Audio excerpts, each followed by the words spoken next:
పాడేరు ఘటన తర్వాత కోలుకొని స్వగ్రామమైనటువంటి కడపకు అభినయ్ దర్శన్ గారు వచ్చారు. ఈ నేపథ్యంలో అసలు జరిగినటువంటి ఘటన పైన కూడా అటు పూర్తి స్థాయిలో ఆయనతో మాట్లాడించే ప్రయత్నం.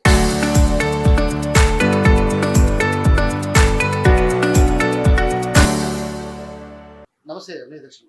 అసలు ఎందుకు మీకు అంటే ఒక రకంగా మీకై మీరు దాడి చేసుకోవాలన్నటువంటి భావన అసలు ఎందుకు కలిగింది? ఇప్పుడు మొత్తం సోషల్ మీడియా అంతా కూడా ఇదే డిస్కషన్ నడుస్తుంది ఈ టాపిక్ మీదనే. సో నేను నిన్న జైలు నుంచి, నర్సీపట్నం జైలు నుంచి విడుదలైన తర్వాత ప్రెస్ వాళ్ళు వచ్చినప్పుడు, కొన్ని ఛానల్స్ వచ్చినప్పుడు నేను అక్కడ కొంతవరకు క్లారిటీ ఇచ్చాను. అంటే నన్ను రిమాండ్ చేయడానికి, జైలుకి పంపించడానికి ఏ సెక్షన్స్ పెట్టాను, అసలు దాడికి సంబంధించిన సెక్షన్స్ నా మీద ఏవి పెట్టలేదు. ఇది తప్పుడు కేసులు పెట్టి, తప్పుడు సెక్షన్స్ పెట్టి మతపరమైన ప్రచారాలు చేసి మత విద్వేషాలు రెచ్చగొట్టడానికే రాజకీయం పేరుతో పాడేరు నియోజకవర్గంలో ప్రవేశించి అమాయకులను, గిరిజనులు మోసం చేస్తున్నారన్నటువంటి తప్పుడు సెక్షన్లు పెట్టి నన్ను జైలుకి పంపించారని క్లియర్గా చదివాను. నేను మరలా చదువుతాను ఒకసారి ఈ సెక్షన్స్ అన్ని కూడా. ఈ సెక్షన్స్ అన్నీ కూడా ప్రజలు వినండి క్లియర్గా నేను చదువుతాను. మీరు చాట్‌జీపీటీలో సెర్చ్ చేస్తే ఈ సెక్షన్స్ దేనికి సంబంధించిన సెక్షన్స్ అని మీకు అర్థమవుతాయి. ఇది నేను తయారు చేసింది కాదు, మరలా ఇది కూడా నేనే తయారు చేశానని కూడా అనుకోవచ్చు మీరు. ఇది పోలీస్ డిపార్ట్మెంట్ వాళ్ళు ఇచ్చినటువంటి కేసు పేపర్స్ ఇవి. నేను చదువుతాను ఈ సెక్షన్స్, ఒకసారి మీరు వినండి. ఎందుకంటే ఇప్పటి వరకు క్రైస్తవ సమాజానికి కానీ, మీడియా వాళ్ళకి కానీ ఒక క్లారిటీ లేదు, కన్ఫ్యూజన్ స్టేటస్లో ఉన్నారు. నేను బయటికి వచ్చి నిన్న మాట్లాడే వరకు దాడికి సంబంధించి నేను జైలుకి వెళ్ళాలనుకుంటున్నారు తప్ప మతపరమైన దాని మీద వెళ్ళానని తెలియదు. నిన్న నేను మాట్లాడాక కొంతవరకు క్లారిటీ వచ్చింది. నేను అందుకే మళ్ళీ పూర్తి క్లారిటీ ఇస్తాను. నా మీద పెట్టిన సెక్షన్స్ నన్ను జైలుకి పంపించడానికి 189 clause 3, 196 clause 2, 299, 302, 353 clause 1, 3 clause 5, 308 clause 7, 61 clause 2 ఈ సెక్షన్స్ అన్ని పెట్టి నన్ను రిమాండ్కి పంపించారు, అంటే జైలుకి పంపించారు. ఇవన్నీ కూడా మతపరమైనవే. నేను ఎక్కడ మత ప్రచారం చేయలేదు. దీనికి ప్రజలే సాక్ష్యం. ఆ గ్రామంలో ఎవరు కూడా మత ప్రచారం చేసే ఒక్క సాక్ష్యం కూడా పోలీసులు కానీ ఎవరు కానీ తీసుకురాలేదు. ఎందుకంటే నేను మత ప్రచారం చేయను. నేను కంప్లీట్గా ఒక రాజకీయ నాయకుడిగా ఒక ప్రజా సమస్యల్ని వెలుపలికి తీసి ప్రభుత్వం దృష్టికి తీసుకెళ్ళటానికి నేను వెళ్ళానే తప్ప నేను ఒక క్రైస్తవుడిగా సమాజంలో అడుగుపెట్టా, ఒక పాలిటీషియన్గా ప్రజల శ్రేయస్సు కోరి అడుగుపెట్టా. సో మతానికి సంబంధించి నేను ఎక్కడ చేయలేదు. కాబట్టి ఇవన్నీ కూడా రాంగ్ అలిగేషన్స్, తప్పుడు కేసులు పెట్టారు. అన్ని కూడా మతపరమైనటువంటి వాటి ఇప్పుడు దాడికి సంబంధించిన ఒక్క సెక్షన్ ఇక్కడ లేదు. ఒకవేళ నేనే చేసుకున్నాను అని అంటే కూడా మరి దానికి సంబంధించిన అంటే 420 పెట్టాలి, చీటింగ్ కేసు అది. మరి అది పెట్టలేదే. సో ఇది క్లారిటీ. ఇది కేసు ఫైల్ చేయటానికి ఇంకొకటి నేను చదువుతున్నాను మ్యాటర్. ఇది date 19th at above 9:30 hours the de facto complainant Gabulangi Haribabu, sarpanch of Mondigadda panchayati. నేను పాదయాత్ర చేసింది మొండిగడ్డ పంచాయతీలో 11 గ్రామాల్లో తిరిగాను. 11 గ్రామాల సమస్యల్ని ప్రభుత్వం దృష్టికి తీసుకెళ్ళాను. ఇది అందరికీ తెలుసు. ఈ మొండిగడ్డ పంచాయతీకి సంబంధించిన సర్పంచ్ హరిబాబు అనే అతను ఎవరైతే ఉన్నాడో అతన్ని కూడా నేను మాట్లాడడం జరిగింది మైక్లో, ప్రసంగాల్లో.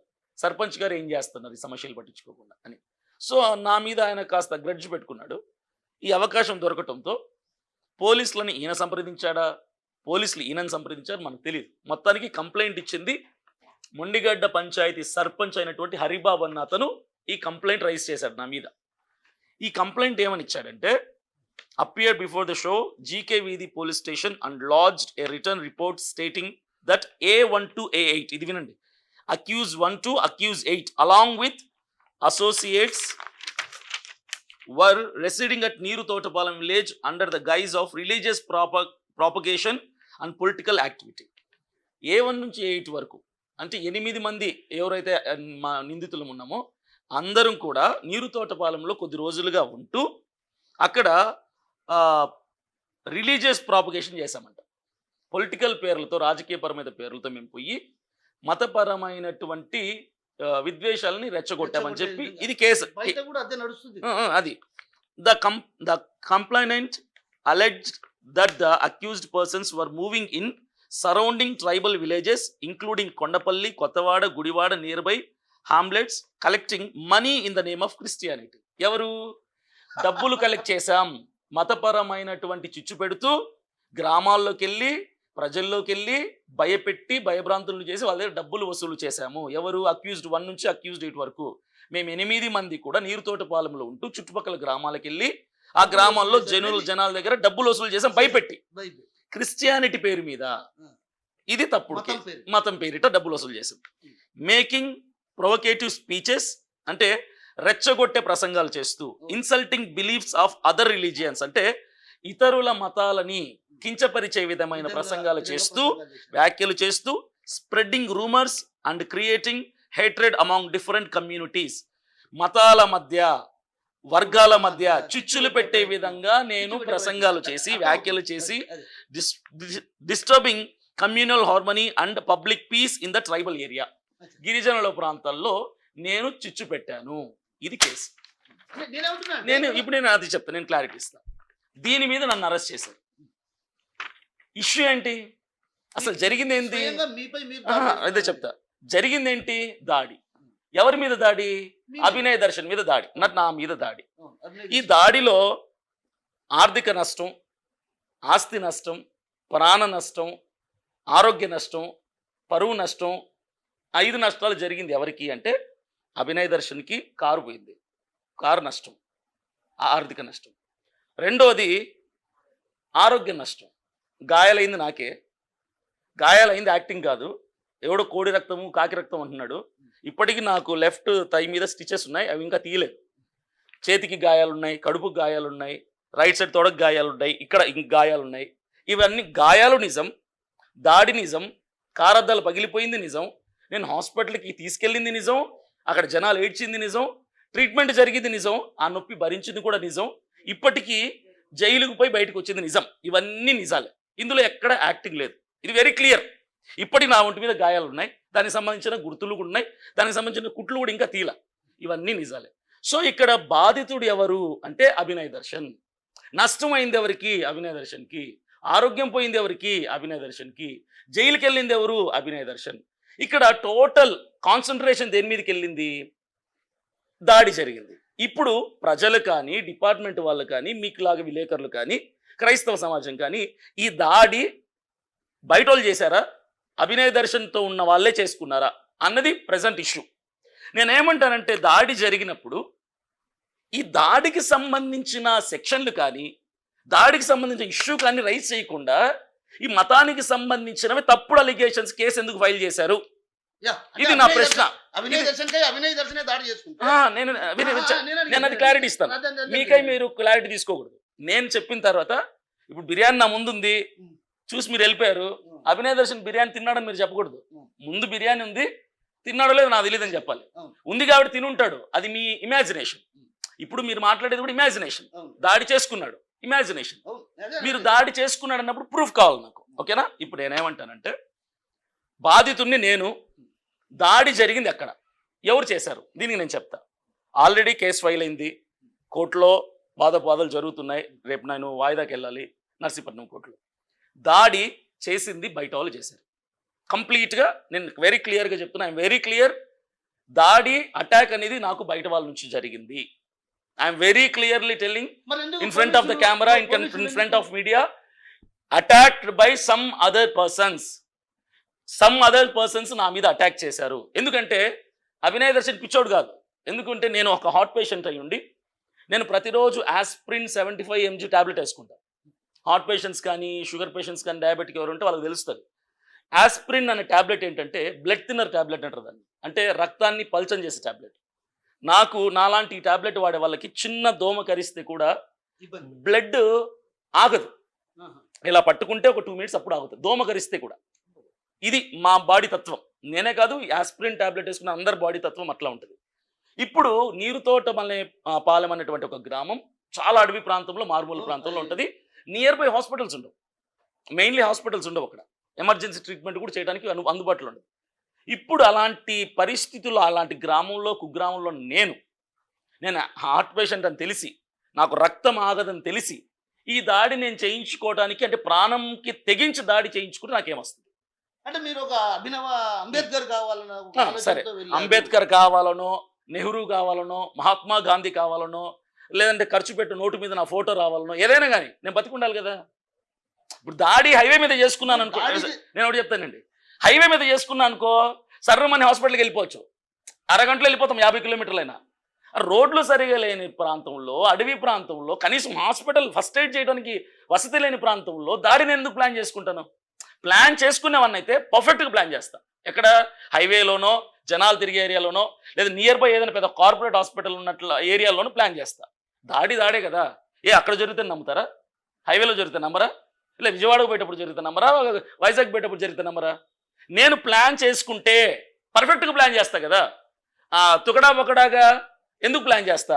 సో నేను కంప్లీట్లీ చెప్పేది ఏంటంటే, in front of media, in front of camera, ప్రతి ఒక్కరికి, ఆంధ్రప్రదేశ్ తెలంగాణ రాష్ట్ర ప్రజలందరికీ, నన్ను అభిమానించిన అభిమానులందరికీ, క్రైస్తవ సమాజం అంతటికి, ప్రతి పాస్టర్కి, ప్రతి క్రైస్తవ నాయకుడికి, మీడియా వాళ్ళందరికీ, నన్ను తిట్టుకునే వాళ్ళకి, నన్ను మెచ్చుకునే వాళ్ళకి, ఇది నేనే చేయించుకున్నాను అనుకుని అపార్థం చేసుకునే వాళ్ళకి, బయటోళ్ళు చేశారేమో అనుకునే వాళ్ళకి, ఒక కన్ఫ్యూజన్ స్టేటస్లో 50-50గా ఉన్న ప్రతి ఒక్కరికి అభినయ్ దర్శన్ వెరీ క్లారిటీ ఇస్తున్నాడు.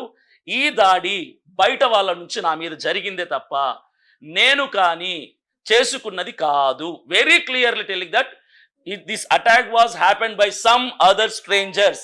పరాయి వాళ్ళ నుంచి, బయట వాళ్ళ నుంచి జరిగిందే తప్ప నా నుంచి చేసుకున్న దాడి కాదు. ఎందుకంటే నేనే ప్లాన్ చేసుకుంటే మంచి హైవే ఏరియాలోనో, హాస్పిటల్ దగ్గర ప్లాన్ చేసుకుంటా, కానీ అడవి ప్రాంతంలో, మారుమూల ప్రాంతంలో దాడి చేయించుకొని చచ్చిపోతానో బతుకుతానో కూడా తెలియదు అలాంటి ఏరియా అది.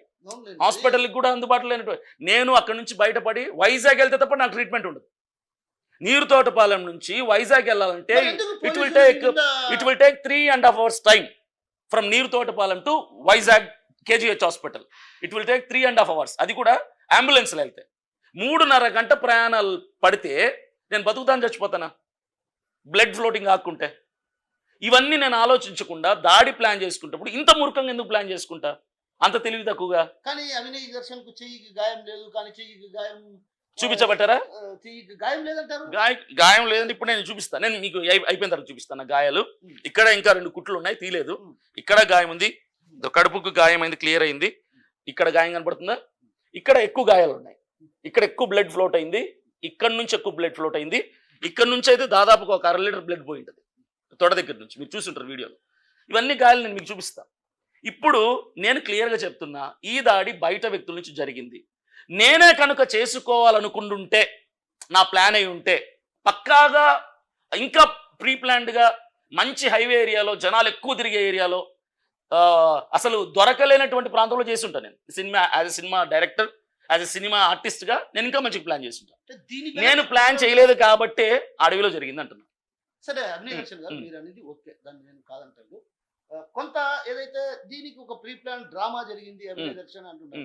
దీని వెనక కూడా మరో కీలకమైనటువంటి వ్యక్తులు కూడా ఉండొచ్చు అనేది కొంత అనుమానాలు వ్యక్తం అవుతున్నాయి. అసలు ఈ అంటే మీరు అన్నట్లు నా పైన దాడి జరిగిందని మీరు అంటున్నారు.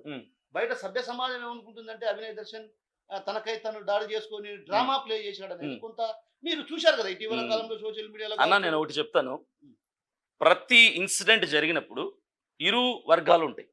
ప్రతి ఇన్సిడెంట్కి మంచి ఆలోచించేవాళ్ళు, చెడు ఆలోచించేవాళ్ళు. ప్రతి దానిలో యేసు ప్రభువును కూడా తప్పుపట్టే వాళ్ళు ఉన్నారు. ఈరోజు కూడా మహాత్మా గాంధీని తిట్టేటోళ్ళు ఉన్నారు, నెహ్రూని తిట్టే వాళ్ళు ఉన్నారు, అంబేద్కర్ని తిట్టే వాళ్ళు ఉన్నారు. ఇప్పుడు అంటే అంబేద్కర్ చెడ్డోడా, మహాత్మా గాంధీ చెడ్డోడా?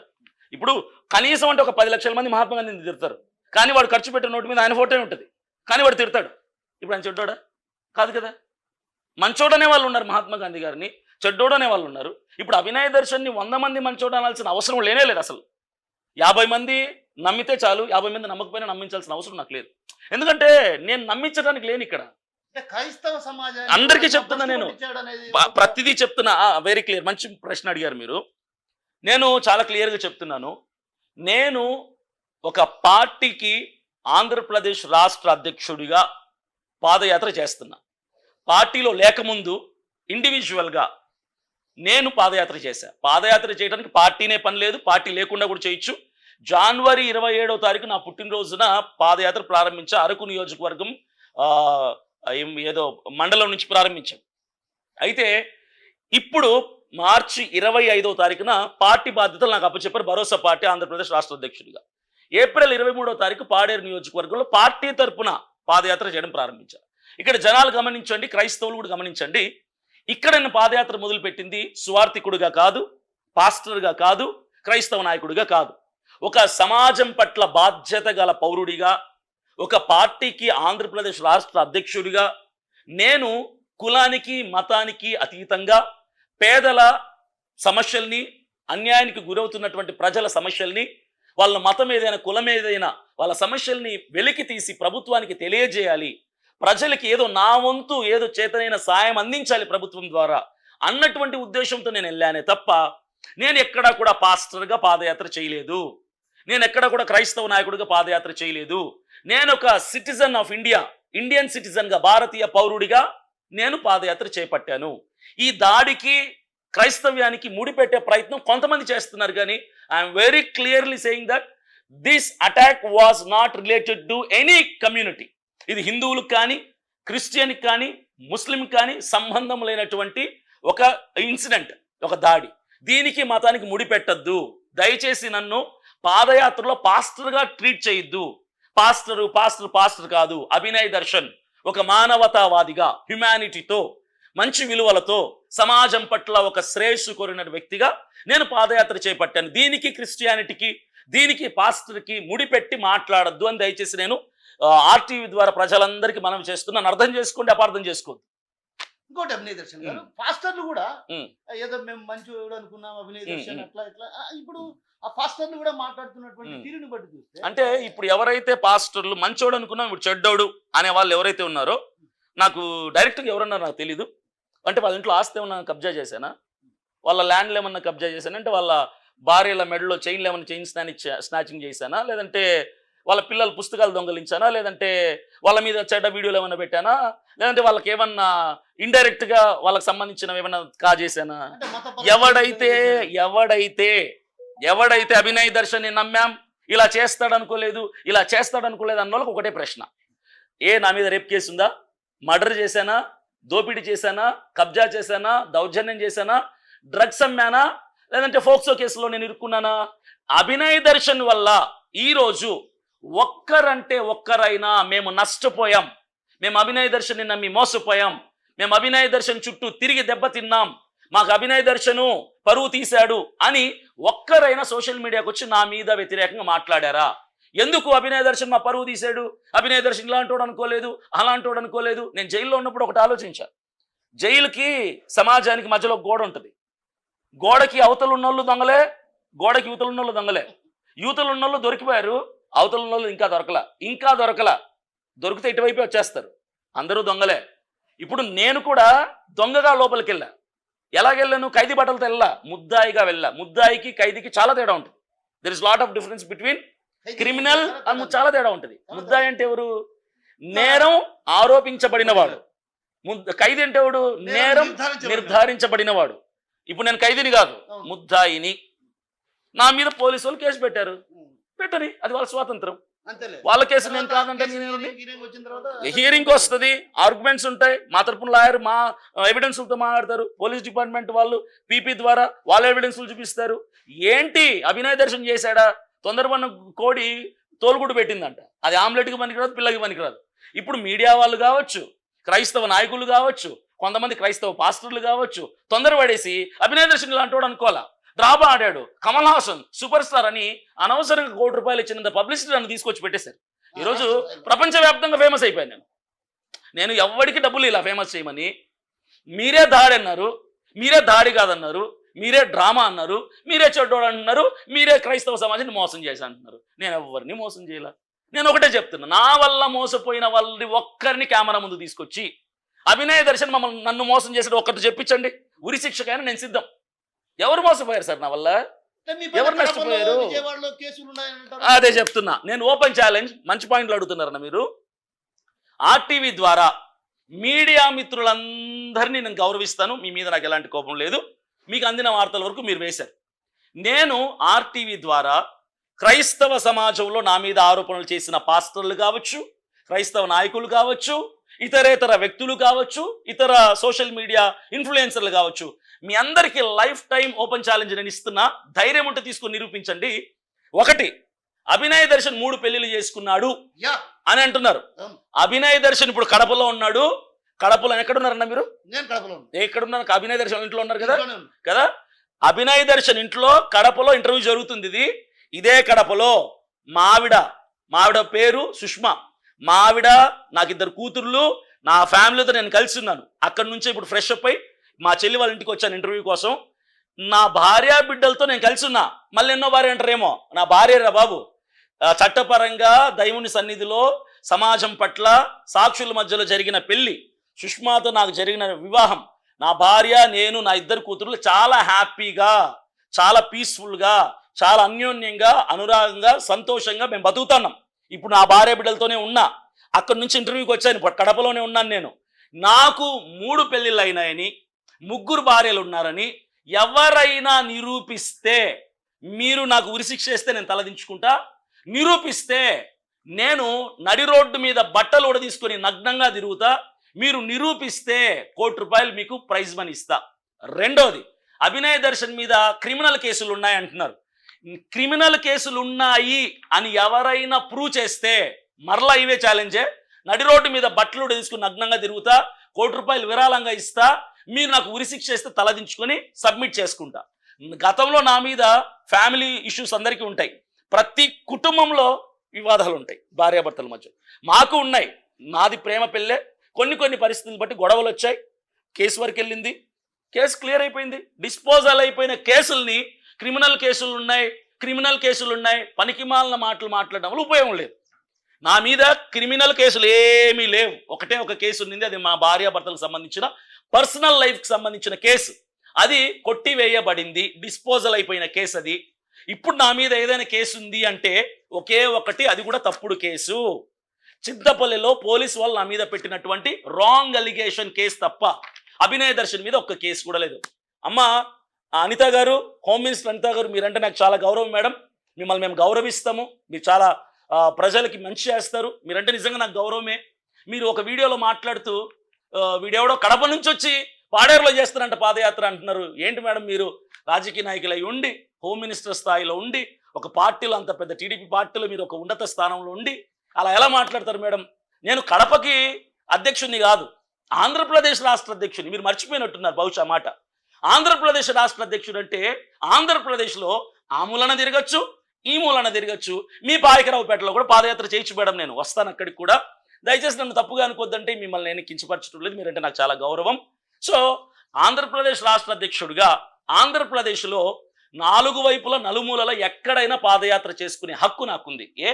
జగన్మోహన్ రెడ్డి గారు పాదయాత్ర చేయలేదా? అరకులో చేయలేదా? పాడేరులో చేయలేదా? లోకేష్ గారు పాదయాత్ర చేయలేదా? మరి ఆయన లోకేష్ ఎక్కడ వ్యక్తి? జగన్ గారు ఎక్కడ వ్యక్తి? చంద్రబాబు నాయుడు గారు ఎక్కడ వ్యక్తి? అంటే ఏ ఊర్లో పుట్టి పెరిగితే ఆ ఊర్లోనే పాదయాత్ర చేస్తారు మేడం. ఎలా మాట్లాడతారు మేడం మీరు? రాజశేఖర రెడ్డి గారు పులివెందలు ఆయన ఎక్కడ చేశారు మేడం?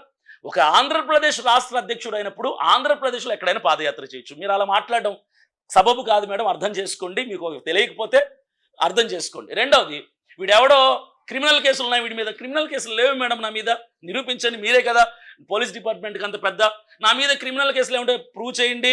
ఇప్పుడే నన్ను ఉరి తీయండి. నేను రెడీగా ఉన్న, సిద్ధంగా ఉన్నాను. సో ఓపెన్ ఛాలెంజ్ అందరికి కూడా. 3 పెళ్లిళ్ళని నిరూపించినోడికి 3 భార్యలను నిరూపించారు. ఎవరిని తీసుకొచ్చి పరిచయం చేయండి రా. 3వ భార్య ఎవరో నాకే తెలీదు. పరిచయం చేయండి. ఏ ఊర్లో ఉందో? ఏదో శ్రీకాకుళంలో ఒక భార్యట, ఇంకొక విజయవాడలో ఒక భార్య, కడపలో ఒక భార్య, ఇంకో భార్య హైదరాబాద్లో ఒక భార్య. చెప్పండి ఎన్ని భార్యలు చెప్తారో. మరి వాళ్ళు తీసుకొచ్చి పరిచయం చేయొచ్చు కదా నాకన్నా కనీసం. నాకు పరిచయం లేని వాళ్ళని మీడియాలో చెప్పడం, నాకు తీసుకొచ్చి పరిచయం చేస్తే పరిచయం చేసుకుంటాను కదా. ఇవన్నీ అనవసరమైన వాదనలు ఎందుకు? ఇప్పుడు నా ఫోటో పెట్టుకుంటే వ్యూస్ ఎక్కువ వస్తాయి, ఏదో 5,000 10,000 డబ్బులు వస్తాయని చెప్పి నా మీద రాళ్ళేసే ప్రయత్నం చేసి ఈరోజు నన్ను ఏం చేశారు? అందరు కలిసి ప్రపంచవ్యాప్తంగా అభినయ్ దర్శన్ బ్రాండ్ చేశారు. పేరైతే వచ్చింది కదా. తప్పుడు అలిగేషన్ల వలన నేను ఓపెన్ ఛాలెంజ్ చేస్తున్నా. 3 పెళ్లిళ్ళని నిరూపించండి. నా మీద పాత కేసులు ఉన్నాయని నిరూపించండి. నేను అన్నిటికీ సిద్ధం. అంటే మీరు డిస్పోజల్ అన్నారు. డిస్పోజల్ కేసు, అదే భార్యాభర్తలకు సంబంధించిన డిస్పోజల్ కేసు అన్నారు. అవును. ఇప్పుడు ఆవిడతో నేను కలిసి ఉన్నాను. నా భార్య బిడ్డలతో హ్యాపీగా కలిసి ఉన్నాను. నేను ఓపెన్ గా చెప్తున్నాను. నేను మా ఆవిడతో, పిల్లలతో హ్యాపీగా, we are well happy, we are well settled, we are so happy. Abhinay Darshan cine field లో నుంచి ఎందుకు ఒక్కసారిగా ఫాస్టర్ గా రావాల్సి వచ్చింది అన్న? పర్సనల్ లైఫ్లో చాలా ఉంటాయి. నేను సినీ ఫీల్డ్లో ఉన్నప్పుడు డ్రగ్స్కి తన లైఫ్ స్పాయిల్ చేసుకున్నాను కాబట్టి వాటన్నిటిని విడిచిపెట్టి బ్రతుకుని మార్చుకొని దేవుని సేవలోకి రావాల్సి వచ్చింది. మా డాడీ సేవకుడు, చిన్నప్పటి నుంచి అదే అనుభవంలో పెరిగాను కాబట్టి మీ నేను మమ్మీ తెలుసు, మీ మమ్మీ కూడా ఎమ్మెల్యేగా పోటీ చేశారు. నాకు తెలుసు మీ మమ్మీ తెలుసు. ఓకే. బాగా పరిచయం మీ మమ్మీ. సో కాబట్టి నేను సేవలోకి రావడం జరిగింది. చిన్నప్పటి నుంచి నాకు పరిచయం ఉన్నటువంటి పరిచర్య ఇది. సేవలోకి రావడం జరిగింది. ఇంకోటి చెప్తాం మీ మీడియా ద్వారానే, pastor pastor pastor pastor Abhinay Darshan pastor కానే కాదు. క్లియర్గా చెప్తున్నా, Abhinay Darshan is not at all pastor. I am evangelist. Difference తెలుసుకుంటారు బాబు రాసే ముందు. పాస్టర్ అంటే ఒక చర్చి, అందులో కొంతమంది విశ్వాసులు, వాళ్ళకి తండ్రి స్థానంలో ఉన్నవాన్ని పాస్టర్ అంటారు. అంటే సంఘ కాపరి. నాకు చర్చి లేదు, నేను అద్దెకి తీసుకుని ఎక్కడ చర్చి నడిపించడం లేదు, నేను ఎక్కడ కూడా ప్రతి ఆదివారం చర్చిలో వాక్యం చెప్పడం లేదు. నేను పాస్టర్ని, సంఘ కాపరిని కాదు. నాకు ఒక సంఘ బాధ్యత లేదు. నేను స్వార్థికుణ్ణి, ఇంగ్లీష్లో ఎవాంజలిస్ట్ అంటారు, ఇంకా అర్థం కావాలంటే సువిశేష వక్త అంటారు, మీకు అర్థం కావాలంటే. సువార్థికుణ్ణి, సువార్థికుడు అంటే అర్థం ఏంటంటే, ఈరోజు కడపలో సువార్త చెప్పొచ్చు, రేపు ఢిల్లీలో ఎవరైనా ఫోన్ చేసి సార్ మా చర్చిలో వాక్యం చెప్పండి చెప్పడానికి వెళ్ళొచ్చు, రేపు అరకులో ఫోన్ చేసి సార్ మా ఊర్లో మీటింగ్ పెడుతున్నాం రండి సార్ మాట్లాడితే అక్కడ వెళ్ళొచ్చు, నేను ఎక్కడికి పడితే అక్కడ వెళ్ళొచ్చు. రూల్ ఏం లేదు, నాకు ఫ్రీడమ్ ఉంది, ఎక్కడికైనా వెళ్ళి సువార్త చెప్పొచ్చు. నేను సువార్థికుని తప్ప పాస్టర్ని కాదు. I'm evangelist. క్లియర్గా చెప్తున్నా. అవును అభినయ్ దర్శన్ గారు, ఏమనుకోవద్దండి, నేను ఈ విషయం అడగాలను. ఇది కుట్ర అనేది మీరు తేల్చి చెప్తున్నారు, కుట్ర కాదు, ఇది నాపై జరిగిన దాడి అంటారు. బట్ ఇక్కడ ఒక చిన్న అంశం తెలుస్తున్నటువంటి అంశం, దీని వెనక ఏదైతే డ్రామా అని అంటున్నటువంటి వ్యక్తులు ఏదైతే తెర వెనక ఇంకా కొంతమంది కీలకమైనటువంటి వ్యక్తులు ఉన్నారు అనేది కొంత వాదన. నిజంగా మీ తెర వెనక ఎవరైనా కీలక వ్యక్తులు ఉన్నారు? ఇప్పుడు ఒకటన్నా డిపార్ట్మెంట్ వాళ్ళకు కూడా కొంత డౌట్ వచ్చింది. అంటే ఆ డౌట్ రావడంలో తప్పేం లేదు, నేను తప్పు పట్టిన ఎవరిని కూడా. ఎందుకంటే నా ఊరేది కడప కదా, నేను పుట్టి పెరిగి చదివి పెళ్లి చేసుకొని కాపురం ఉంటుంది కడపలో. కడప టౌన్లో ప్రకాష్ నగర్లో నేను ఉండేది. పుట్టి పెరిగింది ఇక్కడే, పెళ్లి చేసుకుంది ఇక్కడే, ప్రకాష్ నగర్లో నేను ఉండేది. అంత ఇదే, ప్రకాష్ నగర్, కందిపాలెం, ఎరుంపల్లి అంత ఇదే కదా, ఇక్కడే పుట్టి పెరిగినాను నేను. ఇప్పుడు మీ ఇన్సిడెంట్ జరిగిన తర్వాత నేను వచ్చా, యాక్చువల్లీ నేను ఆరాధించా కందిపాలెంలో జాన్ అని. అవును, మా తాత పేరు. అవును. ఆ తర్వాత మీ ఫాదర్, తర్వాత నాకు ఎవరో ఏం చెప్పారంటే వీళ్ళ మదర్ కూడా ఎమ్మెల్యేగా పోటీ చేసింది. అవును అవును అవును, గతంలో ఎగ్జాక్ట్లీ. అప్పుడు నాకు ఆమ్ ఆద్మీ పార్టీలో మెమరీలోకి వచ్చింది, మీ మదర్ వచ్చారు నాకు. సరే అన్న, ఇప్పుడు చెప్తాను. మీ వెనక ఎవరో ఉన్నారంటున్నారు కదా, ఇది కూడా చాలా మందికి ఉన్నటువంటి ప్రశ్న. ఎస్పీ గారు కూడా అడిగారు, మీ పైన ఎవరు ఉన్నారు, ఎవరు చేయించారని. అంటే సర్వసాధారణంగా ఎవరికైనా వచ్చే డౌట్ ఇదే. నేను ఏమంటానంటే, నేను పుట్టి పెరిగింది కడప కాబట్టి, కడపలో ఒక సీఎం ఉన్నారు, ఇప్పుడు ప్రతిపక్ష నాయకుడిగా ఉన్నాడు. ఎవరైనా? జగన్మోహన్ రెడ్డి. నాది కడపే, ఆయనది కడపే. నేను పలు సందర్భాల్లో జగన్ అన్న నాకు బంధువు అవుతాడని చెప్తూ వచ్చాను. నాకు నిజంగానే దూర చుట్టం అవుతారు. అయితే ఇప్పుడు అభినయ్ దర్శన్ వెనకాల జగన్ ఉన్నారేమో అన్నటువంటి అపోహలు చాలా మందికి వస్తున్నాయి. నేను వెరీ క్లియర్గా చెప్తున్నాను, నా వెనక జగన్మోహన్ రెడ్డి గారు లేరు, వైసీపీ పార్టీ లేదు, ఏ పార్టీ నా వెనక లేదు. నేనేదో మంచి చేయాలని ప్రజల కోసం బయటికి వెళ్ళా. ప్రవీణ్ పగడాల గారి మరణం తర్వాత క్రైస్తవులు 1,75,00,000 మంది జనాభా ఉన్నారు ఆంధ్రప్రదేశ్లో. మనకు కష్టం వస్తే అసెంబ్లీలో మాట్లాడే ఒక్క నాయకుడు లేడు అన్న ఆలోచనతో, మనకు క్రైస్తవ ఎమ్మెల్యే ఎంపీ కావాలన్న ఉద్దేశంతో నేను సమాజంలో అడుగు పెట్టిన తర్వాత ఇవన్నీ కూడా జరుగుతున్నాయి. సో ఈ ఆలోచనతో నేను అడుగు బయట పెట్టాను. నా వెనక ఎవ్వరు లేరన్న వెరీ క్లియర్గా చెప్పాను. భరోసా పార్టీ నేను పెట్టలా. I'm not the founder and director of Bharosa party. I'm just a president of Andhra Pradesh for the Bharosa party. National party. Bharosa party 2019లో EC ద్వారా రిజిస్టర్ అయింది ఢిల్లీలో. ఆయన పేరు ఏసయ్య. He's also from Kadapa. ఆ భరోసా పార్టీ వ్యవస్థాపక అధ్యక్షులు ఏసయ్య, ఆయన కూడా కడపతనే, ప్రొద్దుటూరు అతనిది, సొంత ఊరు అదే. ఆయన హైదరాబాద్ లో ఉంటారు. దీని వెనక ఏమన్నా కుట్ర ఉందా? ఏ కుట్ర లేదు, ఏ కుట్ర లేదు, ఏ ప్లాన్స్ లేవు. ఏదో తీర్చిదిద్దడం కోసం అనే భావన. ఆ భావన నేను అది చెప్తున్నాను కదా క్లియర్ గా. క్రైస్తవులకి కష్టం వస్తే, అసలైన కుట్ర ఏం లేదన్న, వెరీ క్లియర్ గా చెప్తున్నా. క్రైస్తవులకి కష్టం వస్తే మాట్లాడే ఎమ్మెల్యే లేడు, ఎంపీ లేడు. దా కారణంతోనే పొలిటికల్ గా ఏంటి అది ఎక్కడ సృష్టించలేదు నేను. ఈ విధంగా క్రైస్తవ మతం లేదు. నేను మరలా మీడియా ద్వారా చెప్తున్నా, నాకు ఎక్కడా కానీ కుట్రపూరితమైన ఆలోచన లేదు. నాకున్న ఆలోచన అంతా ఏంటంటే, వచ్చే ఎన్నికల్లో మా క్రైస్తవులకంటూ ఎమ్మెల్యే ఉండాలి. అలాగని క్రైస్తవుల కోసమే నేను పోరాటంలా. ఆ. ఒక్కసారి పబ్లిక్లోకి వెళ్ళిన తర్వాత కొన్ని గ్రామాల్లో కంప్లీట్ హిందూస్ ఉంటున్నారు. పాపం వాళ్ళకి సమస్యలు ఉన్నాయి. నేను క్రైస్తవ నాయకుడిని, నేను క్రైస్తవ సమస్యలు ఏంటంటే కుదరదు కదా. కాబట్టి హిందువుల దగ్గరికి వెళ్ళినప్పుడు కూడా అమ్మ మీ సమస్యలు ఇవ్వండి అని చెప్పి తీసుకొని ఆ సమస్యలు కూడా ప్రభుత్వం దృష్టికి తీసుకెళ్తాను. As a Christian I don't have any community. నేను క్రైస్తవుని కానీ నాకు మతం లేదు, కులం లేదు నాకు. ఈరోజు సమాజంలోకి ఒక హాస్పిటల్ తీసుకొచ్చింది ఎవరు? Christian machineries. ఒక సోషల్ సర్వీస్ తీసుకొచ్చింది ఎవరు? Christian machineries. స్కూలింగ్ ఎడ్యుకేషన్ తీసుకొచ్చింది ఎవరు? Christian machineries. ఎన్నో చేసిన క్రైస్తవులు మతాన్ని కులాన్ని చూడలేదు కదా. సతీ సహగమనాన్ని నేను దానికి కంప్లీట్లీ యాంటీ. అందరూ అలా ఉంటారు నాకు తెలియదు, కానీ నేను ఒకటి చెప్తా, మత ప్రచారం చేయటం తప్పు. నీ దేవుని గురించి నువ్వు గొప్ప చెప్పుకో తప్ప అవతలి దేవుణ్ణి, అవతలి విశ్వాసాన్ని, అవతల వారి మనోభావాలని, అవతల వారి గ్రంథాలని తప్పు పట్టే అవసరం బాధ్యత నీ మీద లేదు. మా అమ్మ గొప్పది అని నేను 100 సార్లు చెప్పొచ్చు. అరే మీ అమ్మ తప్పుడుదిరా అని చెప్పకూడదు. అఫ్ కోర్స్ తప్పుడుది అయినా చెప్పకూడదు, అది కరెక్ట్ కాదు. నేను ఇంతవరకు ఎప్పుడు కూడా ఏ మతాన్ని అగౌరవంగా మాట్లాడలేదు. నా పాదయాత్రలో, నా పొలిటికల్ యాత్రలో ఎక్కడ కూడా మత ప్రస్తావన నేను తీసుకురాలేదు, తీసుకురాను కూడా. నేను చాలా క్లియర్గా ఉంటాను. ఇప్పుడు నేను ఒకటి చెప్తున్నానన్న, వాడు ఎవడో చెప్తున్నాడు, ఎవరో మన క్రిస్టియన్ లీడర్స్ ఎవరో చెప్తూ కొన్ని వీడియోలు పెట్టారు. అభినయ దర్శన్ రాజకీయ ప్రస్థానం సమాధి అయిపోయిందట. క్రైస్తవుడిగా సమాధి, రాజకీయ నాయకుడిగా సమాధి. వాడికి పోయి వాడే దూకున్నాడట. ఎక్కడ దూకున్నాంటరా? పాదయాత్ర మొదలు పెడుతున్నారు.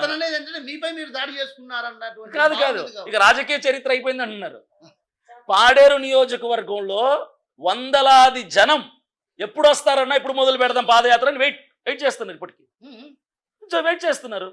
అఫీషియల్ గా with in couple of days official గా ఎస్పీ గారి దగ్గర పర్మిషన్ తీసుకొని, ఎస్పీ గారు పర్మిషన్ ఇవ్వకపోతే హైకోర్టు దగ్గర పర్మిషన్ తెచ్చుకొని, ఎక్కడైతే పాదయాత్ర ఆగిందో అక్కడ నుంచే పాదయాత్ర మొదలు పెడతాడు. అంటే ఇప్పుడు మళ్ళా ఇంకొక కుట్ర చేస్తాడనే భావన. అసలు ఈ కుట్ర చేసింది నేను కాదంటే ఇంకొక కుట్ర ఎందుకు చేస్తాను?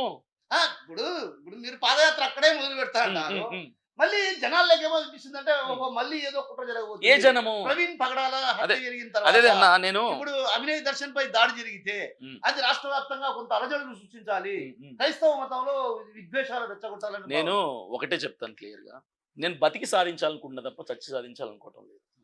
దేవుడు నాకు ఆయుష్ కాలం ఇచ్చినంత వరకు ఆరోగ్యాన్ని కాపాడుకుంటూ, ఆరోగ్యాన్ని జాగ్రత్త పెట్టుకుంటూ, వచ్చిన ఏవైతే థ్రెటనింగ్ కాల్స్ వస్తున్నాయో వాటిని ఎదుర్కొంటూ ధైర్యంగా ప్రజల్లో మంచి పేరు తెచ్చుకుని ముందుకెళ్ళాలనుకుంటున్నా. ఎవరైతే అభినయ దర్శన్ చాప్టర్ అయిపోయింది, రాజకీయం జీవితం ముగిసిపోయింది, సమాధి అయిపోయాడు అంటున్నారో వాళ్ళందరికీ నేను ఒకటే సమాధానం చెప్తున్నా. అదే పాడేరు నియోజకవర్గంలో వందలాది మంది జనం నా కోసం నిన్ననే మాట్లాడి అందరితో, మీరు రండన్నా, మొదలు పెడదాం రండన్నా, ఈసారి ఇంకా ఎక్కువ మంది వస్తాం మీతో పాటుగా అని ప్రేమపూర్వకంగా ఆనంద బాష్పాలతో నన్ను వెల్కమ్ చేస్తున్నారు. ఎవరెవరైతే నా రాజకీయ జీవితం ముగిసిపోయిందన్నారో మీ అందరికి బ్యాడ్ న్యూస్ రా, నేనేం చేయలేను, ఏడ్స్ సావండి, నేనేం చెప్పలేను. రాజకీయ జీవితం ఇప్పుడే మొదలైంది. ఫుల్ పాలిటీషియన్ ఇప్పుడే మీరు చూస్తారు. అభినయ దర్శన్లో ఇంతవరకు అరకొరక పాలిటీషియన్ చూశారు, ఇప్పటి నుంచి ఫుల్ టైం పాలిటీషియన్ చూడబోతున్నారు. ప్రజలకి నేను ఎంత మంచి చేశాను, ఎంత కష్టపడుతున్నాను ప్రజల కోసం అనేది పాడేరు నియోజకవర్గంలో నేను తిరిగిన ప్రతి గ్రామస్తునికి తెలుసు, ప్రతి గిరిజనులకు తెలుసు. నేను ఎంత ప్రాణం పెట్టి వాళ్ళ కోసం కష్టపడుతున్నాను అనేది వాళ్ళు కళ్ళారు చూశారు. కాబట్టి మీరు ఎక్కడో ఉండి కెమెరాల్లో మొబైల్లో పెట్టుకొని వీడియోలు మాట్లాడి మీకు ఏం తెలుస్తుంది నా కష్టం, నా ప్రయాస. ఆ పాడేరు నియోజకవర్గం ప్రజలు ఈ రోజుకి నన్ను ప్రేమపూర్వకంగా వెల్కమ్ చేస్తున్నారు. అక్కడే పాదయాత్ర కొనసాగుతుంది, ఎలాంటి సందేహం లేదు. అభినయ్ దర్శన్ గారు చిన్న విషయం రాష్ట్ర వ్యాప్తంగా పాదయాత్ర చేస్తాను, మరి ఫైనాన్షియల్ గా అంటే అంత ఆర్థికంగా ఇప్పుడు పవన్ కళ్యాణ్ పార్టీ పెట్టాడు, ఆయన 12 ఏళ్ల నుంచి ఆయన రాజకీయంలో ఉన్నారు. ఆయన ఇప్పుడు కొంత కార్యవర్గాన్ని నిర్మించుకున్నారు. అంటే ఒక రకంగా పార్టీని నడపాలంటే కొంత కష్టసాధ్యమైన పని కదా, కోట్లలో ఖర్చు, వెనకంబడి పోవాలి, వెహికల్ చార్జెస్ అవి ఉంటాయి కదా. సో వాటిని ఎలా చేస్తారు? అంటే ఇప్పటికే మీరు కొంత అప్పులు చేశారు, కొంతమంది అన్నటువంటి మాటలు ఏంటంటే అంటే అన్నటువంటి ఆరోపణలు చెప్తున్నాను. లక్షల రూపాయలు అప్పులు చేశాడు, ఆ అప్పులన్నీ కూడా తన భార్య కట్టుకుంటుంది, ఇట్లా రకరకాల వాదనలు తెరపైకి వస్తున్నాయి. నేను ఒకటి చెప్తాను. పాదయాత్ర ప్రారంభించిన జనవరి 27 నుంచి ఇప్పటి వరకు నేను అప్పు ఎక్కడ చేయాల, ₹1 కూడా అప్పు చేయాల. నా ఇంట్లో సామాన్ అయితే అమ్మా, ఆ డబ్బుతో పాదయాత్ర ప్రారంభించాను, చేసుకుంటూ వెళ్తున్నా. మొదట్లో నాకు బాగా ఖర్చు అయ్యేది. ఈరోజు నాకు ఖర్చు తగ్గింది. ఎందుకంటే నా వెనక వచ్చే వందలాది మంది జనం వాళ్ళ బండ్లో వాళ్ళే పెట్రోల్ వేసుకుంటారు. వాళ్ళ డబ్బుతో నాకు భోజనం పెట్టిస్తున్నారు. వాళ్ళే నాకు వసతినిస్తున్నారు. వాళ్ళే నాకు A to Z ప్రొవైడ్ చేస్తున్నారు. మా కోసం ఎక్కడో 1000 కిలోమీటర్ల దూరంలో ఉన్న కడప నుంచి పాడేరుకొచ్చి మా గ్రామాల కోసం కష్టపడి ఈ వ్యక్తికి మేము ఈ మాత్రం చేయలేమా? మా డబ్బులు మేము ఖర్చు పెట్టుకోలేమా? వాళ్ళ కూలి డబ్బులు ఎంత తెలుసన్నా? రోజు అంతా 8 గంటలు కష్టపడితే 200 రూపాయలు అక్కడ కూలి. మనకులాగా 800, 1000 రూపాయలు రాదు. అంత చిన్న జీవితాలు వాళ్ళవి. నా వెనక తిరిగే వాళ్ళు కనీసం నన్ను పెట్రోల్ 100 రూపాయలు డబ్బులు అడగరు. ఒక్క 100 రూపాయలు అడగరు నన్ను. ఎవడెవడో అంటున్నాడు 100 పెట్టి తిప్పుకుంటున్నాడు, మనిషి కొంత ఇస్తున్నాడు. నా దగ్గర లేదు కదా ఇవ్వటానికి. మీరు అన్నారు నా పార్టీనే, నా రాజకీయ ప్రస్థానమే ఎట్లంటే డబ్బు లేని రాజకీయం నాది. నా బలం జనమే, నా బలం జనమే నా ధనం. అది సాధ్యమంటారా? సాధ్యం అవుతుంది కదా ఇప్పుడు. అన్న నేను ఒకటే ఛాలెంజ్ చేస్తాను అందరికీ కూడా. ఎవరైతే క్రిస్టియన్ లీడర్స్ ఉన్నారో, ఎవరైతే క్రిస్టియన్ లీడర్లలో పొలిటికల్ పార్టీలు పెట్టారో, మీకు దమ్ము ధైర్యం సత్తా ఉంటే నేను జనాల్లోకి వెళ్ళి పాదయాత్ర చేస్తున్నట్టుగా నెలలు తరబడి మీరు కూడా చేసి చూపించండి. ఒక్క లక్షలు ఖర్చు పెట్టకుండా, కోట్లు ఖర్చు పెట్టకుండా, ఇల్లు వాకిలు వదిలేసి నెలలు తరబడి 100 మంది జనాన్ని వేసుకొని పాదయాత్ర చేస్తున్నట్టుగా మీలో ఒక్కరు చేసి కనుక చూపించగలిగితే నేను యాక్సెప్ట్ చేస్తాను, మీరు కూడా గొప్ప వాళ్ళే అని. కానీ మీ వల్ల అది కాదు. సవాల్ చేసి చెప్తున్నా, మీ వల్ల అయితే చేసి చూపించండి. డబ్బు లేకుండా రాజకీయం చేయటం ఎలాగని నేను నిరూపిస్తున్నాను. ఇంతవరకు పొలిటికల్ పార్టీలు పెట్టిన వాళ్ళందరూ ఆస్తిపరులు, వ్యాపారవేత్తలు, కోటీశ్వరులు, వాళ్ళ నాన్నలు సీఎంలు, పిఎంలు పార్టీలు పెట్టారు. For the first time in the history, చరిత్రలో మొట్టమొదటిసారిగా రూపాయి పెట్టుబడి లేకుండా రాజకీయ పార్టీలోకి దిగి పాదయాత్ర చేస్తున్న ఏకైక వ్యక్తి అభినయ్ దర్శన్. ఏమీ లేని వాడు రాజకీయం చేస్తే ఎలా ఉంటుందో చరిత్ర సృష్టించబోతున్నా. ఏమీ లేకుండా కేవలం ప్రజలిచ్చే ఆర్థిక సపోర్ట్తోనే ఎమ్మెల్యేలుగా నా తరపు నుంచి మొత్తం 5 మంది అసెంబ్లీలో కూర్చోబోతున్నాం. చరిత్ర సృష్టించబోతాం. మీరు జనమంతా చూస్తారు 3 ఏళ్లలో. అంటే మరో టీవీకే పార్టీ అవ్వచ్చు, అఫ్ కోర్స్ అనుకోవచ్చు. ఎందుకంటే Vijay Thalapathy is also a Christian, he is also SC candidate, SC Mala candidate. ఆయనను చూసి కాదన్న, ఆయన చూసి పోనీ అనుకున్నాం, తప్పేముంది. ఆయన మంచోడే. ఆయనకి ఫ్యామిలీ అలిగేషన్స్ ఎన్నో వచ్చాయి. పాలిటిక్స్లో ఉన్నప్పుడు, ఎలక్షన్స్కి దగ్గరలో ఉన్నప్పుడే భార్యాభర్తల సమయం ఎన్నో వచ్చాయి. ఆయన ఏమన్నాడు, పర్సనల్ లైఫ్ నాది, ఎన్నో సమస్యలు ఉంటాయి, నేను పబ్లిక్ పర్సన్గా నేనేంటి చూడండి. మీరు నా పర్సనల్ లైఫ్ని పబ్లిక్లోకి లాగద్దు. మీ ఇంట్లో సమస్యలు ఉన్నాయి, నా ఇంట్లో సమస్యలు ఉన్నాయి. నా సమస్యలు నేను చూసుకుంటా, మీ సమస్యలు మీరు చూసుకోండి. నేను సమాజంలో సమస్యలు తీర్చడానికి వచ్చా. మనమందరం కలిసి సమాజాన్ని బాగు చేద్దాం. నా ఇంట్లో సమస్యలు వదిలేయండి అన్నాడు ఆయన. అంటే ఇంట్లో ప్రతి ఒక్కరికి సమస్యలు ఉంటాయన్నా. నా ఇంట్లో ఉంటాయి, ఇంట్లో ఉంటాయి. దేవుని మహాకృపను బట్టి నా ఇంట్లో సమస్యలు సాల్వ్ అయిపోయినాయి. ఈరోజు భార్య బిడ్డలు చక్కగా ఉంటున్నా, సమస్య లేదు నాకు. కానీ ప్రతి కుక్క ఏం మాట్లాడుతుందంటే 3 భార్యలు 4 భార్యలు మాట్లాడుతాను. ప్రతి ఒక్కటి సిగ్గు తెచ్చుకోవాలి ఇప్పటికైనా. అరే భార్య బిడ్డలతో బాగుండి మనము తప్పుడు అలిగేషన్లు చేసి 4 భార్యలు 3 భార్యలు మాట్లాడితే వాళ్ళ మధ్యలో మరలా సమస్యలు వస్తాయేమని ఇంకిత జ్ఞానం లేని ప్రతి వెధవ కనీసం అర్థం చేసుకోవాల్సినటువంటి అవసరం ఉంది. టీవీకే పార్టీ పెట్టినటువంటి విజయ్ దళపతి, జోసెఫ్ విజయ్ ఎవరైతే ఉన్నారో ప్రజెంట్ సీఎం తమిళనాడుకి, ఆయన ₹1 పంచకుండా ప్రజల మనసులు గెలుచుకున్నాడు. మన ఇక్కడ ఏమంటారంటే డబ్బు ఇవ్వకుంటే ఓటేరు, డబ్బు ఇవ్వకుంటే ఓటేరు, డబ్బు ఇవ్వకుంటే ఓటేరు అంటున్నారు కదా. ఈరోజు డబ్బు ఇవ్వకుంటే ఓటేస్తాడని నిరూపించారు జోసెఫ్ విజయ్ సీఎం. నిరూపించారు కదా. ఆంధ్రాలో కూడా జనం మార్పు కోసం చూస్తున్నారు. మంచి నాయకుడు, మంచి నాయకత్వం కోసం చూస్తున్నారు. కాబట్టి ఖచ్చితంగా జనంలో మార్పు వస్తుంది. ఖచ్చితంగా నన్ను, నా తరపున నిలబడి ఎమ్మెల్యేని గెలిపించి అసెంబ్లీకి పంపిస్తారన్నటువంటి ట్రస్ట్, హోప్ నాకుంది. ఖచ్చితంగా మేము ముందుకు వెళ్తాం. ఇంకోటి ఏంటంటే ప్రధానమైన విషయము, ఈ దాడి జరిగింది అన్న దాని గురించి ఇంత చేస్తున్నారే, ఇంతకంటే భయంకరమైన క్రైమ్ అవుతుంది. నేను చెప్తా, చెప్పండి. మాట్లాడతారు మీడియా వాళ్ళందరూ. ప్రజలను అవినీతి పరులను చేసి, లంచగొండులను చేసి, బాధ్యతాపరులైనటువంటి ప్రజలు బాధ్యతగా ఓటేయాల్సిన వాళ్ళని ఓటుకు నోటు పేరుతో లంచగొండులు చేసి కోట్లకు కోట్లు, 40 లక్షల ఎన్నికల్లో ఒక నియోజకవర్గం ఖర్చు పెట్టాల్సిన ఎమ్మెల్యే అభ్యర్థి 100 కోట్లు ఈరోజు ఖర్చు పెట్టి ప్రజల్ని సోమరులు చేసి, లంచగొండులు చేసి, సారా ప్యాకెట్లు, బిర్యానీ ప్యాకెట్లు, నోట్ల కట్టలు పంచి ఓట్లు తీసుకోవడం ఎంత పెద్ద నేరం. దాని గురించి ఎవడు మాట్లాడే? ఈ దాడి గురించి నా మీద ఇంత ఫోకస్ చేస్తున్నారే, ఇదే ప్రజల్ని, ఇదే మీడియా వాళ్ళని, ఇదే క్రైస్తవ సమాజాన్ని, ఆంధ్రప్రదేశ్ రాష్ట్ర ప్రజలందరూ నోటు అడుగుతున్నా. ఎన్నికలు వస్తే కుక్కల్లాగా ఎగబడి ఓట్లకు నోట్లు పంచితే, అరే మన ఇంట్లో ఎన్ని ఓట్లు ఉన్నాయి తీయండి, మా ఇంట్లో 4 ఓట్లు ఉన్నాయి, 10 ఓట్లు ఉన్నాయి, 20 ఓట్లు ఉన్నాయి తీసి కుక్క కాసుకున్నట్టుగా రాజకీయ నాయకుల తరపున, పార్టీల తరపున వచ్చే నాయకుల కోసం ఎదురు చూసి వడ్డీలు వసూలు చేసినట్టు వసూలు చేస్తారు. ఎంత తప్పది? క్రైమా కదా అది? శిక్షించాలని వద్దలని. మీరేమో నేరాలు చేయొచ్చు, నేను నేరం చేయకపోయినా నా మీద నేరం వేస్తారా? ఎంత పెద్ద, ఇప్పుడు నేను రాజకీయంగా పాదయాత్ర చేస్తాను, నేను లేవనెత్తుతున్న మెయిన్ కీలక అంశం ఇదే. ఓటుకు నోటు రద్దు అవ్వాలి, డబ్బు తీసుకోకుండా ఓటేయండి. సాధ్యమే. టీవీకే పార్టీ సాధ్యమైందా లేదా తమిళనాడులో? సీఎం అయ్యాడు కదా. ఇది ఆంధ్రప్రదేశ్ అన్న, తమిళనాడు అయితే ఆంధ్రప్రదేశ్ లో ఆ పరిస్థితులు వస్తాయని మీరు అనుకుంటారా? టీవీకే పార్టీని కూడా ఇలాగే అడిగారు మీలాంటి వాళ్ళే, ఓటుకు డబ్బు ఇవ్వకుండా నోటు ఇవ్వకుండా ఓటేస్తారా అని. వేస్తారు అన్నాడు, వేశారు, సీఎం అయ్యాడు. విజయ్ దళపతి ఒక సినీ గ్లామర్ ఉంది, ప్లస్ కొంత నమ్మకం, అంటే ఈ రెండు పార్టీలు చూశారు కాబట్టి ఇంకా టీవీకే పార్టీ చూస్తే అభినయ్ దర్శన్ కూడా మంచి గ్లామర్ ఉంది, మంచి ఏజ్ ఉంది, మంచి పవర్ ఉంది. సినీ ఫీల్డ్ సంబంధం లేదు, గ్లామర్ ఉంది కదా, కట్అవుట్ ఉంది కదా, వాగ్దాటి ఉంది, వాయిస్ ఉంది కదా, జనాల్ని మోటివేట్ చేస్తుంది కదా. ఇప్పుడు పంచాయతీ ఎన్నికలు వస్తున్నాయి 3 నెలల తర్వాత అక్టోబర్ లో. అదే పాడేరు నియోజకవర్గంలో 5 మండలాల నుంచి 5 స్థానాలు 25 స్థానాలు నిలబెడుతున్నా.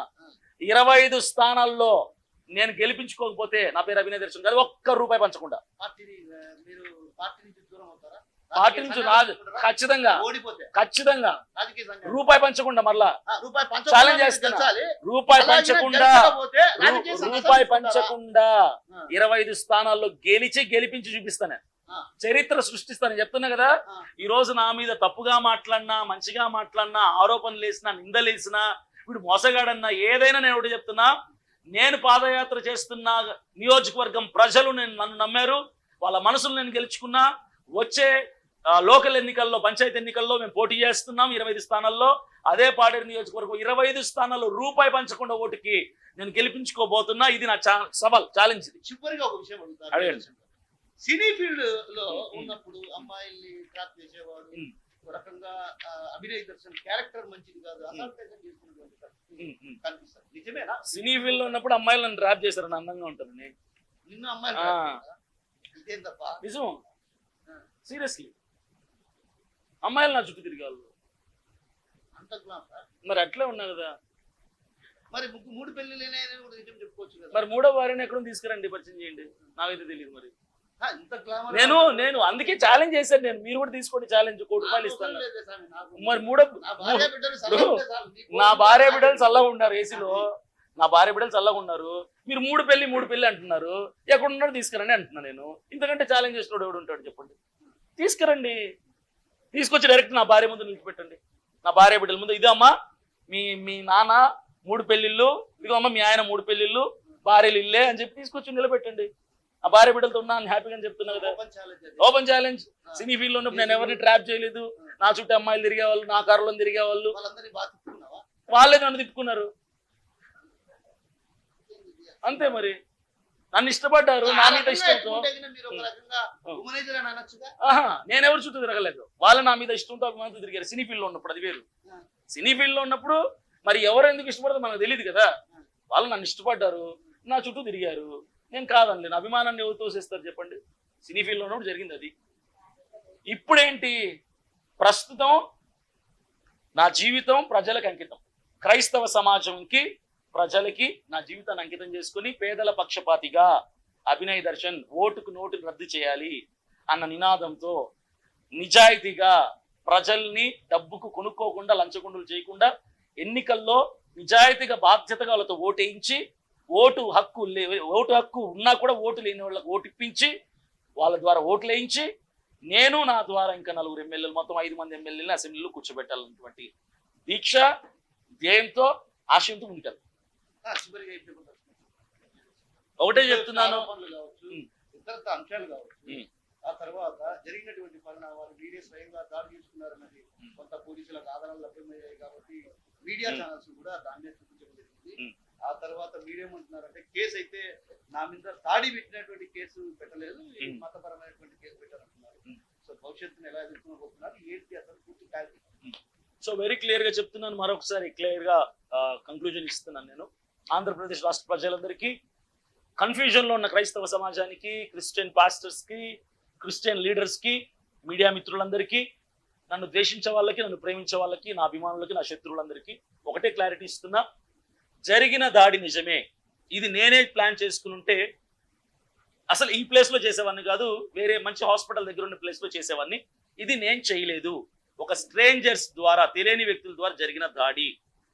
దీనికి సంబంధించినటువంటి కేసు ఇప్పుడు న్యాయస్థానంలో ఆడియో జరుగుతుంది. దొరికిందంటారు కదా, దాని మీద మీరేమంటారు? ఆడియో మీరు మాట్లాడుకున్నటువంటి ఆడియో. మంచి పాయింట్ ఎత్తారన్న, ఇదే చెప్పాలనుకో మర్చిపోయాను నేను. ఆడియో దొరికిందా? ఉందా మీ దగ్గర? ఆడియో ప్లే చేశారు కదా అన్ని ఛానల్. అన్ని ఛానల్. ఎవరిది వాయిస్ అది? అదేనా? మీ ఫ్రెండ్ మీ ఉన్నటువంటి అనుచరులతో. నా అనుచరుల పేరు మీకు తెలుసా? నాకు తెలియదు. ఆ వాయిస్ జరిగిన ఘటన కదా. ఇప్పుడు ఇక్కడ మీ కెమెరామెన్ ఉన్నాడు, ఈయన మాట్లాడతాడు మొబైల్ పట్టుకొని, రే అభినయ్ దర్శన్ కొట్టించడానికి మనం ప్లాన్ చేస్తున్నాం, ఫలానా దగ్గర రా, ఇక్కడ నేను ట్రైనింగ్ ఇస్తా, 2 బీర్ బాటిల్ ఇస్తా, నువ్వు వెళ్ళి అక్కడ కొట్టాలరా, మనం ఎవరికి దొరకకూడదురా. మీ కెమెరామెన్ మాట్లాడతాడు. అభినయ్ దర్శన్ అనుచరుడు వాయిస్ బయటకు వచ్చింది. అనుచరుడా కదా? ఎలా తెలుస్తుంది? ఎవరు చెప్పాలి అది? వాయిస్ దానికి టెస్టింగ్ పంపించండి. ఎవరు వాయిస్ అన్నా? నా వాయిసా? ఇప్పుడు నా ఫోన్ లో దొరికిందా? మీ అనుచరులే. ఆ వాయిస్ ఎవరో ఒక వ్యక్తికి సంబంధించిన, భార్యకి సంబంధించిన ఇన్స్టాగ్రామ్ లో వాయిస్ దొరికిందంట. ఆ వాయిస్ ఎవరిది? నాదా? ఇప్పుడు నా ఫేస్బుక్ లో కానీ, నా ఇన్స్టాలో కానీ, నా వాట్సాప్ లో కానీ, నా ఫోన్ కాల్ లో కానీ, కాల్ రికార్డింగ్స్ లో కానీ ఏదైనా దొరికిందా? నాకు సంబంధించిన ఎవిడెన్స్ చూపించకుండా మీ సెల్ ఫోన్ లో ఏం దొరకలేదు. నాకు సంబంధించిన కనీసం వాళ్ళ భార్య దగ్గర ఇవి దొరికాయి. ఎవరు అనుచరుడు? ఎవరి వాయిస్ అది? ఎవరు కన్ఫర్మ్ చేశారు? నేను కన్ఫర్మ్ చేశానా? ఇప్పుడు మీతో నేను కన్ఫర్మ్ చేస్తున్నానా వాయిస్ నాదని, లేదా నా ఫ్రెండ్ దాన్ని కానీ, నా అనుచరుడు దాన్ని కానీ నేను కన్ఫర్మ్ చేస్తున్నానా? కన్ఫర్మ్ గా నాది కాదు కదా.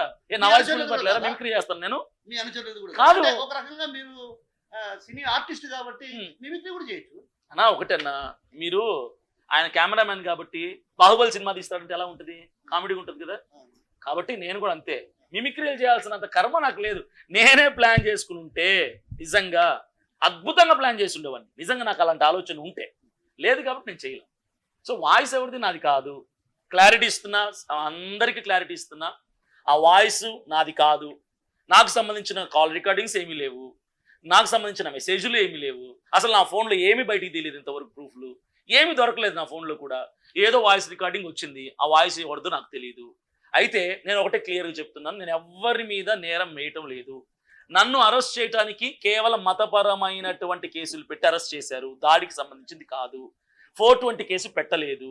ఈ దాడి నా మీద వేరే వాళ్ళు చేశారని నేను అంటున్నా. పోలీస్ డిపార్ట్మెంట్ వాళ్ళేమో మేమే చేయించుకున్నామని కేసు ఫైల్ చేశారు.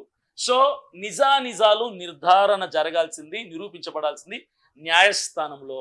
నేను పూర్తిగా న్యాయస్థానాన్ని గౌరవిస్తాను, న్యాయస్థానాన్ని నమ్ముతున్నాను. కాబట్టి నా దేవుడు నా పక్షాన ఉన్నాడు, యుద్ధము యెహోవాదే. నా దేవుడు నా పైన తన కృప చూపుతున్నాడు. నా వెనక నా కోసం ప్రార్థనలు చేసే లక్షల కోట్ల మంది క్రైస్తవ జనం ఉన్నారు. న్యాయం జరుగుతుందని, న్యాయమే గెలుస్తుందని, ఈ దాడి వేరే వాళ్ళే చేశారని నిరూపించబడుతుంది కోర్టులో. జడ్జిమెంట్ వరకు వెయిట్ చేద్దాం. నిజం తెలియాలంటే అప్పటి వరకు వెయిట్ చేయండి. తొందరపడి ఏవేవో రాసేశారు. మీరు ఏవి రాసినా నాకు అభ్యంతరం లేదు, అందులో నిజం లేదు కాబట్టి నాకు ఎలాంటి భయము లేదు. పాడేరు నియోజకవర్గం ప్రజలు నన్ను మనసులో పెట్టుకున్నారు, ఇప్పటికీ నన్ను ప్రేమగా ఆహ్వానిస్తున్నారు. కాబట్టి మీరు నన్ను తప్పుగా అనుకుంటే నాకు నష్టం లేదు, మంచిగా అనుకున్నంత మాత్రం నాకు లాభము లేదు. నన్ను ప్రేమించే వాళ్ళందరికీ ఒకటే చెప్తున్నాను, దయచేసి తప్పుగా అర్థం చేసుకోవద్దండి. ఈ దాడి వెనక ఉన్నది ఎవరు అన్నది కోర్టులో తేలుతుంది. అంతవరకు వెయిట్ చేద్దాం. Thank you so much. So మొత్తం మీద తనపై వచ్చినటువంటి ఆరోపణపై అభినయ్ దర్శన్ క్లారిటీ ఇచ్చారు.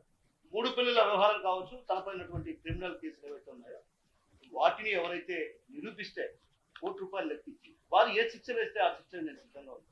మరోవైపు ఏదైతే తిరిగి పాడేరు నియోజకవర్గంలో తన పాదయాత్ర ప్రారంభించబోతున్నా అక్కడటువంటి 25 స్థానాల్లో కూడా భరోసా పార్టీ తరఫున గెలిపించి చూపుతా, పైసా ఖర్చు లేకుండా అక్కడ రాజకీయాలంటూ ఏమిటో చూపించబోతున్నా. ఏదైతే తనపై జరిగినటువంటి దాడి కావచ్చు, ఆ దాడిలో తనను తానే దాడి చేసుకున్నటువంటి ఆరోపణలు వ్యక్తమవుతున్న నేపథ్యం, కానీ తనపై పెట్టిన కేసులు మాత్రం వేరుగా ఉన్నాయి. మతపరమైనటువంటి కేసులు పెట్టి నన్ను జైలుకు ఉంటారు.